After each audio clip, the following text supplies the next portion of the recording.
Germany के नए रक्षा मंत्री बोरिस पिस्टोरियस ने एक साक्षात्कार में कहा है कि भारत की हथियारों के लिए रूस पर निर्भरता जर्मनी के हित में नहीं है। जर्मन प्रसारक डाइचे वेले के साथ बातचीत में बोरिस पिस्टोरियस से पूछा गया था कि क्या जर्मनी भारत को अधिक हथियार बेचेगा, तो उन्होंने कहा ये जर्मनी के हाथ में नहीं है कि इसे अपने आप बदल ले। ये ऐसा मुद्दा है जिसे हमें अपने सहयोगियों के साथ मिलकर समाधान करना है। पिस्टोरियस ने कहा, लेकिन जाहिर तौर पर भारत अगर रूस के हथियारों और अन्य सामानों पर निर्भर रहता है तो दीर्घकालिक रूप से यह हमारे हित में नहीं होगा। इसलिए हमें इस बारे में सोचना होगा कि हम क्या कर सकते हैं। जर्मनी के रक्षा मंत्री बोरिस भारत की यात्रा पर आने वाले हैं। इस यात्रा के दौरान दोनों देशों के बीच रक्षा संबंध मजबूत करने पर चर्चा होगी। जर्मनी नहीं चाहता है कि भारत रक्षा ज़रूरतों की मजबूरी में रूस के साथ रहे। जर्मनी को लगता है कि भारत की चिंताओं को पहले दूर करना चाहिए और फिर रूस से उसकी दूरी खुद बन जाएगी। जनवरी में पद संभालने के बाद से पिस्टोरियस भारत के पहले दौरे पर हैं। रविवार को उन्होंने सिंगापुर में सांग्री ला डायलॉग में हिस्सा लिया। वहीं सोमवार को उन्होंने जकार्ता में इंडोनेशिया के रक्षा मंत्री से बात की। मंगलवार को उन्हें भारत के रक्षा मंत्री राजनाथ सिंह से मिलना है।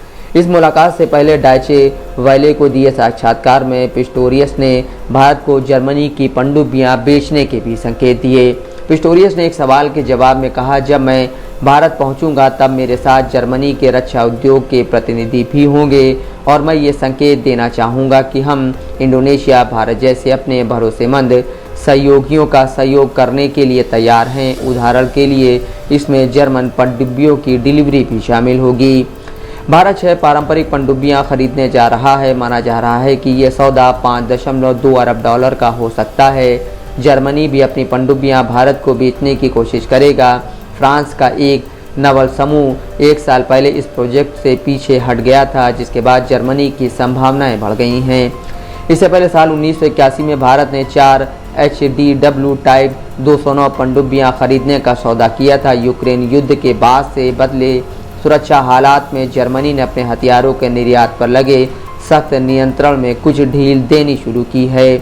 हालांकि एक सवाल के जवाब में पिस्टोरियस ने यह भी कहा है कि जर्मनी को भरोसेमंद सहयोगियों के लिए हथियार के निर्यात और दुनिया भर में हथियारों की सीमित डिलीवरी के बीच संतुलन बनाना है। पिस्टोरियस ने कहा कि जर्मनी नहीं चाहता कि दुनिया में अधिक हथियार हों।